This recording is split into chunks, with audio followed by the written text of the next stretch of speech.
everyone, I just wanted to make a quick tutorial on the WriteOn effect that we had talked about in class, and especially the problem that you might have with intersecting logos, like the way that this L WriteOn, like the way that this L logo is. There's a lot of intersecting going on, and since it's only one path, you end up running into problems with a WriteOn effect, especially with the varying thicknesses and all that kind of stuff. So I'm going to go through and show you a way to get around that. And so the first thing I want to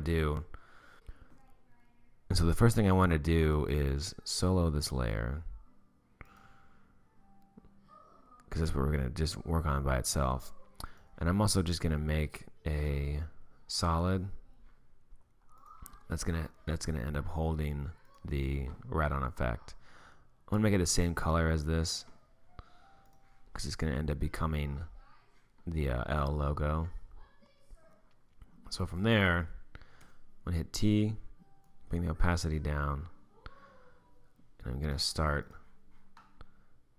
I'm going to use the pen tool to mimic this movement in a path.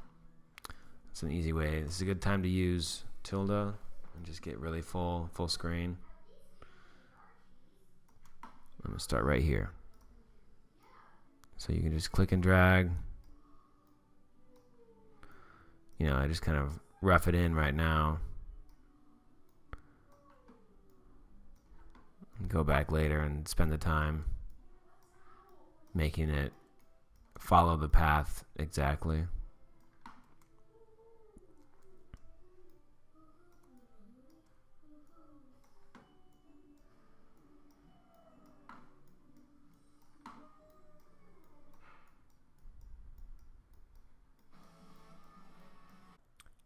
And here is the finished path following the logo. I just went in here and selected the paths to adjust the handles on the Bezier curves so they would match the main motion of this logo. And there's a thing right here that I did that will make sense in a second. These two lines are too close together for these to be that close, and I'll show you in a second. So from there, we want to go to the effects panel and type in stroke. Drop it in, and the effect controls panel, mask 2 is the path that's chosen, and you can tell because there's a white line now along that path. So if I make this brush size bigger, you can see it doesn't have that variance that the logo does, and that's going to be something that we're going to have to work on to fix, and I want to show you that. Make this hardness 100%. Make it about that thick. I'm going to go back to the opacity on the layer and make it 100%. I'll make it actually a little bit, maybe like 90 or 80. And then, so now I've lost my mask path. Now just quick tip, you can change the color right here. And I'll just make it something kind of obnoxious. There we go. So as you can see, as I move the path, the stroke effect moves with it. What I want to do is not have these lines intersect.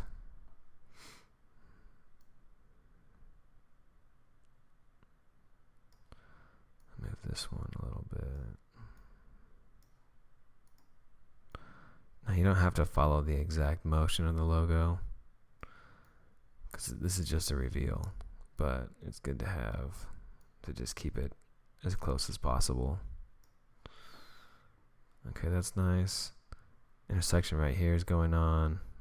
Mess with that. This can also be brought down a little bit.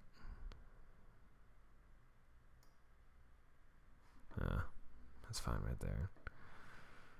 Okay, so now as I go Do that. 100% opacity. I will do the reveal original image drop down on the paint style.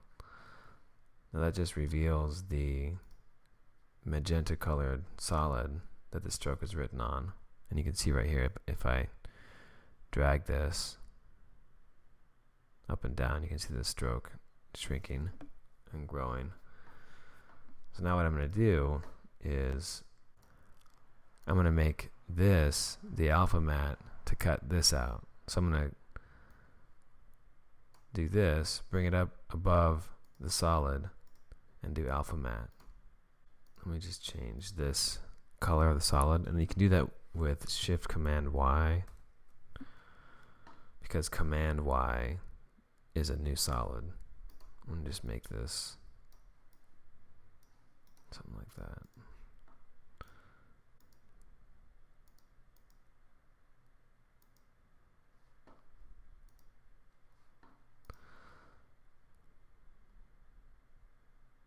So now, when I keyframe this WriteOn,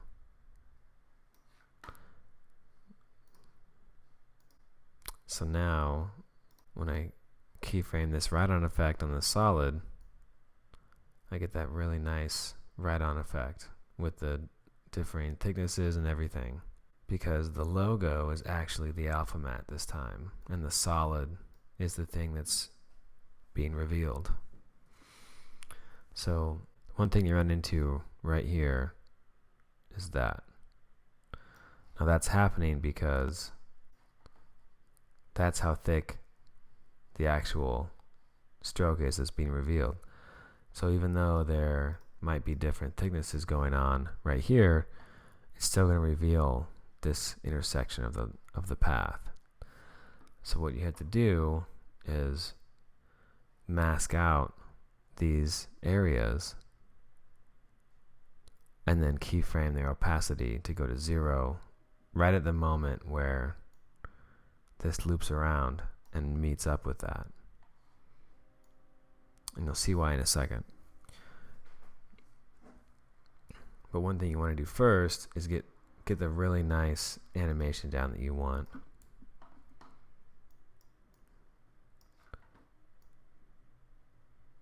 Get the timing of this WriteOn to be perfect.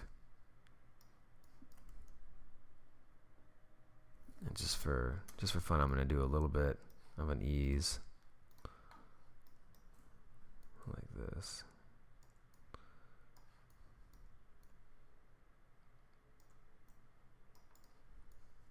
Control 0.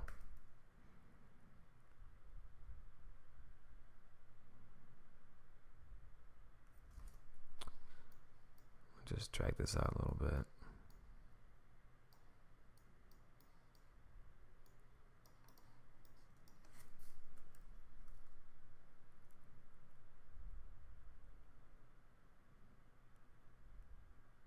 See, I like having that last little part slowly come on. So I really want it to be just a really nice, yeah, slow at the beginning, really fast in the middle, and then really slow at the end.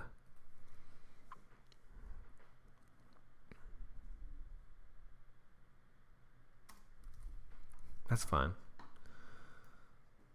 Okay, so now I've got to go through and put masks right here on these sections. That one, this one, this one, and this one. And then keyframe them disappearing right as this line comes around and crosses.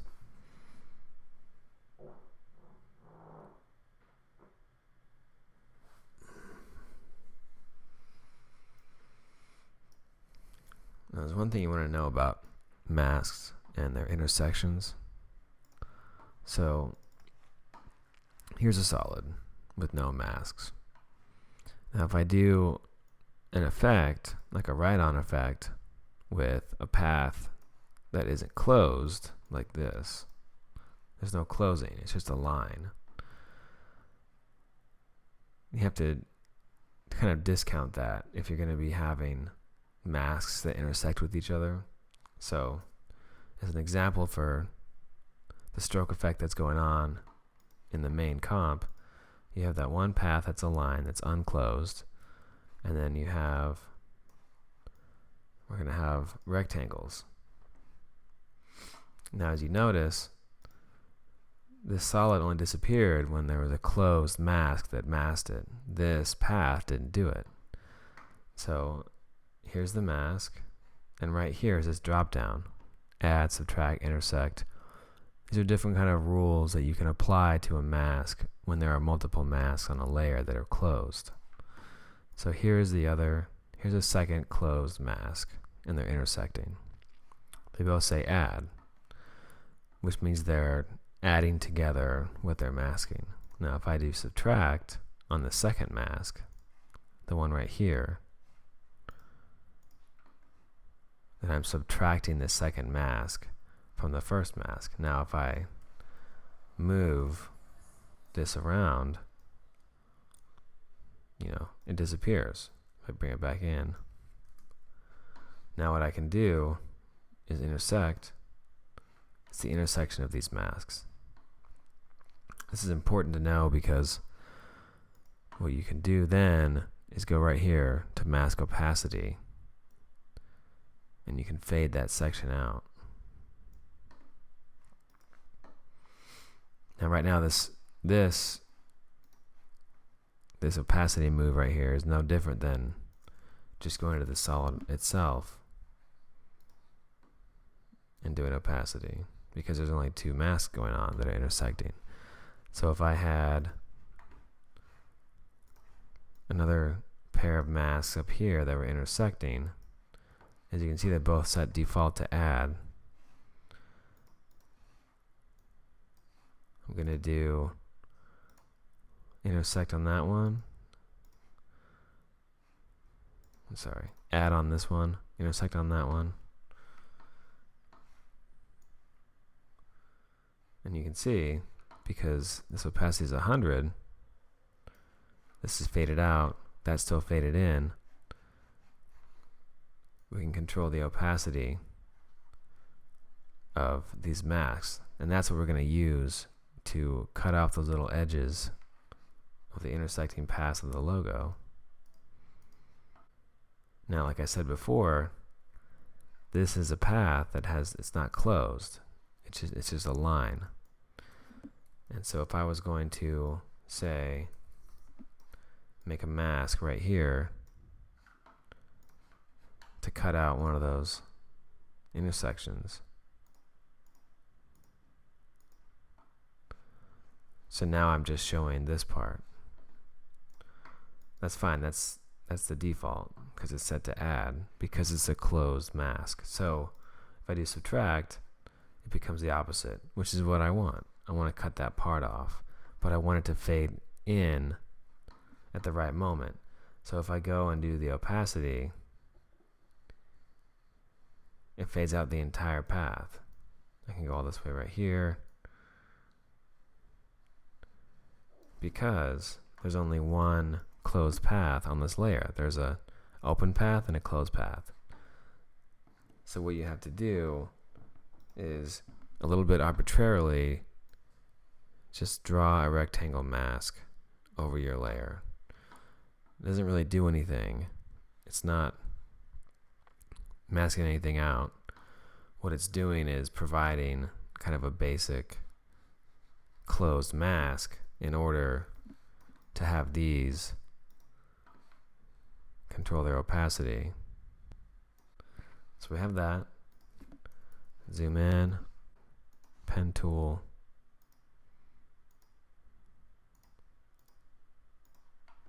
do that.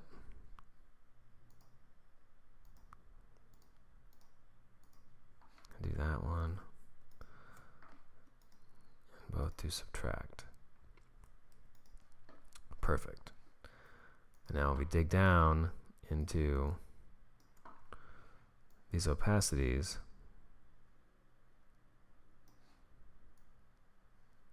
these will both show back up when we want to. So now let's make a keyframe right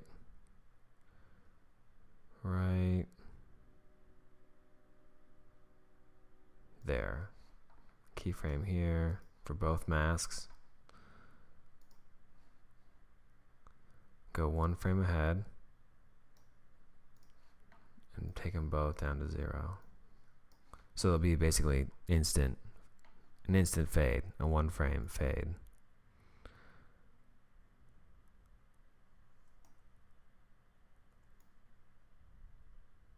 There we go. Okay, here we go. So I've got all the masks animated to disappear at the same time as the WriteOn effect happens. One thing I want to show you is a nice trick for moving around a lot of keyframes at once. So as you can see there, these masks are for each intersection. These are the keyframes for each of the masks. This one is 100%. The next frame is 0%. Say you wanted to make this longer or shorter, you just mess with the timing. Now all these keyframes are depending on these two keyframes. This is the main animation of the WriteOn effect. So if I made this longer, look what happens. All that work doesn't work anymore because all that timing was dependent on these two keyframes. So what you can do is highlight everything, hold down Alt, and click and drag the farthest out keyframe. Look at that. Everything scales proportionally. As long as you're holding down Alt. So I can make this faster. And for the most part, these masks will follow that speed. Or make it slower.